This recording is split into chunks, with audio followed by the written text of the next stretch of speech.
শান্তির আহ্বানকে তারা উপেক্ষা করে তারা তুরাগ নদীকে রক্তের বন্যায় ভাসিয়ে দিতে চেয়েছে।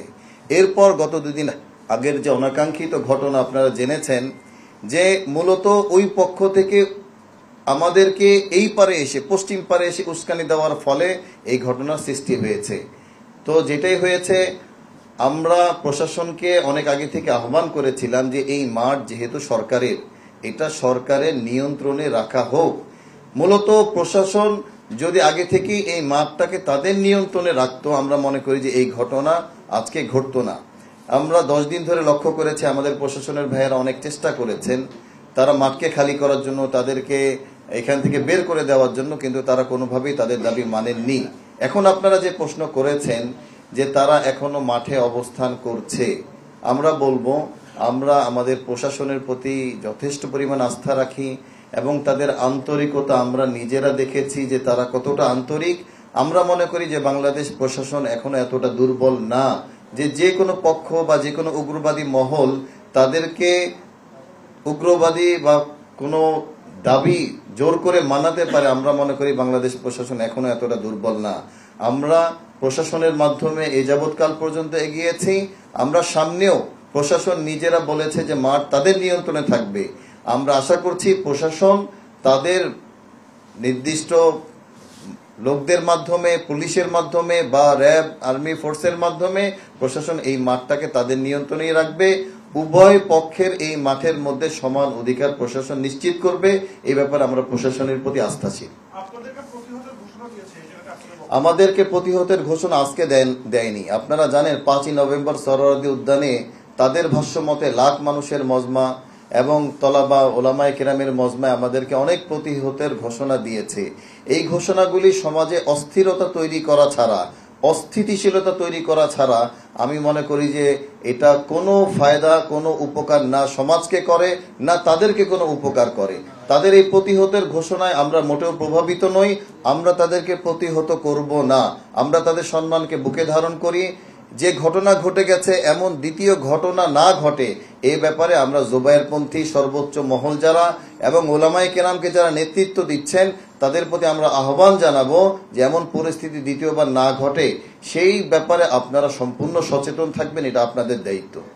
আমরা তাদেরকে 2 দিন আগেও খোলা চিঠি দিয়েছি আপনাদের মাধ্যমে। আপনাদের প্রায় সবগুলি চ্যানেলে এই খোলা চিঠি প্রকাশ পেয়েছে যে আমরা তাদেরকে বলেছিলাম যে আমাদের এখানে লক্ষাধিক সাথী আসবে। এই মাঠে আপনারা 5 দিনের জোর করেছেন, কোন অধিকারে আপনারা আমাদেরকে এই মাঠ থেকে বঞ্চিত করবেন? আমাদের এই লাখ মজমা নিয়ে দিয়াবাড়ির মতো একটা ইম্পর্টেন্ট জায়গায়, আবাসিক জায়গার মধ্যে জোর করে মানুষকে ভোগান্তির মধ্যে ফেলে দেওয়া, এটা তো কোনো তবলিগের কর্মীর কাজ হতে পারে না। আমরা খোলা চিঠির মাধ্যমে জানিয়েছি এরপরও যদি কোনো ঘটনা সৃষ্টি হয় তাহলে এর সম্পূর্ণ দায়ভার মাওলানা জুবায়ের সাহেব এবং তাদের অনুসারী যারা আছে, পরামর্শদাতা যারা আছে এবং ওলামায়ে কেরামের মধ্যে যারা উস্কানি দিয়েছেন, রক্তের বন্যা বইয়ে দিবে। আপনাদের মাধ্যমে আমরা এই চ্যালেঞ্জ করছি, আমাদের পক্ষ থেকে এরকম উস্কানিমূলক, উগ্রতাপূর্ণ একটা বক্তব্য যদি আপনারা দেখাতে পারেন, আমি আশা করছি আমাদের পক্ষ থেকে এরকম একটা বক্তব্য আপনারা দেখাতে পারবেন না। যারা এই সমস্ত বক্তব্য দিয়েছে, আমি মনে করি আমাদের পক্ষের হোক আর ওই পক্ষের হোক, আমরা স্পষ্ট করেছি যে পক্ষেরই কোনো দুর্ঘটনা ঘটবে এটা সম্পূর্ণ দায়ভার তাদেরকেই নিতে হবে। আমরা মনে করি বাংলাদেশের মধ্যে শক্তিশালী একটা গভর্নমেন্ট আছে, এখানে অত্যন্ত সুগঠিত সরকার প্রশাসন আছে। যেখানে সরকার আমাদেরকে ডেট দিয়েছে ইজতেমার জন্য, এই ডেটকে কেউ বলবে প্রতিহত করব আর বাংলাদেশ সরকার মেনে নিবে, আমরা তো বাংলাদেশ সরকারের কাছে এমনটা আশা করি না। দ্বিতীয়ত, আমাদের যে জোরের কথা ছিল, আমরা আমাদের মশওয়ারার মাধ্যমে, পরামর্শের মাধ্যমে আমরা ঠিক করব এই জোরের আগামী জোর তো অবশ্যই আমাদের করতে হবে, কিন্তু সরকার প্রশাসনের মাধ্যমে এবং আমাদের পরামর্শের মাধ্যমে একটা সমন্বয় করে কিভাবে এটাকে সুন্দরভাবে করা যায়। যেহেতু আমাদের প্রায় হাজার হাজার মেহমান আসবে, তাদের সম্পূর্ণ ইন্তেজামগুলি এই 5 দিনের জোর থেকে নির্ধারণ করা হয়। এটা আমাদের করতে হবে। কিভাবে করব, আমরা প্রশাসনের সাথে বসবো এবং আমরা বসে এটাকে আমরা নির্ধারণ করব। এটা আপনাদেরকে আমরা আগামীতে জানিয়ে দিব। আর যেটা বললেন মাওলানা সাদ কান্দালভি দামাত বারাকাতুহুমকে যদি আসতে না দেয়, আসলে আমরা কোনো যদির প্রশ্ন রাখছি না।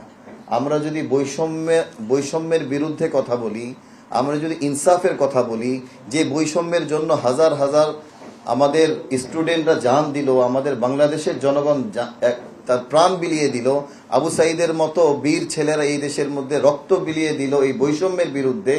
আমি মনে করি বাংলাদেশে সেই বৈষম্য মুক্ত পরিবেশ তৈরি হওয়ার প্রেক্ষাপট তৈরি হয়েছে। এই বাংলাদেশে আর বৈষম্য মেনে নেওয়ার মতো পরিস্থিতি নেই। এক পক্ষ তাদের সর্বোচ্চ মুরব্বীদেরকে নিয়ে তাদের ইজতেমা করবে, আরেক পক্ষ বৈষম্যর শিকার হবে। এটা বাংলাদেশের জনগণ কিভাবে মানবে, প্রশাসন কিভাবে মানবে, আর আমরা কিভাবে মানব? এটা তো একটা আবেগের জায়গা। এই বৈষম্য আমি মনে করি বাংলাদেশের মধ্যে আর থাকবে না। তো আমরা কোনো প্রশ্নই সামনে দেখি না যে 7 তারিখ থেকে 9 তারিখ আমরা ইজতেমা করব কিনা।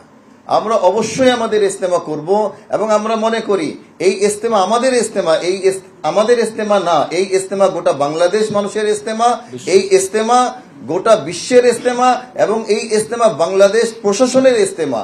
বাংলাদেশ প্রশাসন তাদের সম্মান, তাদের গর্ব হিসেবে তারা এই ইজতেমাকে সুচারুরূপে তারা আঞ্জাম দিবে, এটাকে করার সার্বিক ব্যবস্থা নিবে, এবং সারা বিশ্বের বুকে আমাদের সম্প্রীতি, আমাদের সৌভ্রাতৃত্বের প্রতীক যে ইজতেমাকে সারা বিশ্বের বুকে তুলে ধরবে। এটা বাংলাদেশ প্রশাসনের দায়িত্ব বলে আমরা মনে করি। আমার ভাইয়া, আমি ভাইয়াকে ধন্যবাদ দিয়ে এই প্রশ্নটার উত্তর দিতে চাই। আসলে মধু পাওয়ার কোনো বিষয় না। তবলিগ যারা করে, অরিজিনাল যারা তবলিগের কর্মী, তারা সারা বিশ্বের বুকে যে তবলিগ করছে, এখানে কেউ 1 টাকা দিয়ে কাউকে উপকার করে না। তবলিগ হচ্ছে নিজের জান এবং নিজের পয়সা নিয়ে তবলিগ করার নাম। আমি গত 2 মাস আগে আমি আমেরিকাতে ছিলাম, কানাডায় ছিলাম। এখানে নিজের পয়সা দিয়ে তবলিগ করতে হয়। সারা বিশ্বের মধ্যে তবলিগের যে বিভাজনের একটা রূপ সারা বিশ্বের মধ্যে হয়েছিল, কিন্তু এই বিভাজনটা সমঝোতার মধ্যে চলে এসছে। বিশেষ করে আরশাদ মাদানী সাহেব, তকি উসমানী সাহেবের বক্তব্যের পরে সারা বিশ্বের মধ্যে সমঝোতার ভিত্তিতেই কাজ চলছে। আপনি পাকিস্তান আমাদের চাইতে অনেক বড় রাষ্ট্র, ইন্ডিয়া আমাদের চাইতে তবলিগের মূল মার্কাজ হিসেবে বড় রাষ্ট্র এবং তবলিগের কাজ বেশি, সেখানে এই সংঘর্ষগুলি হচ্ছে না। প্রশ্ন আমার ভাইয়ার এটা যে বাংলাদেশে কেন এই সংঘাত, বাংলাদেশে কেন এরকম অস্থিতিশীল পরিবেশ তৈরি হচ্ছে?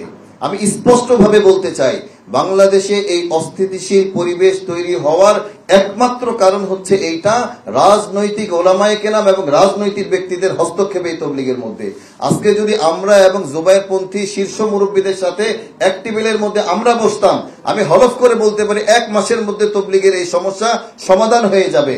কিন্তু যতদিন পর্যন্ত মাওলানা মামুনুল হক সাহেবের মতো এরকম রাজনৈতিক ব্যক্তি, আমি তাকে তার জায়গায় সম্মান করি, রাজনীতিকে আমি কোন রূপ আমি এটাকে নেগেটিভ দৃষ্টিতে দেখছি না, রাজনীতি তার জায়গায় রাজনীতি।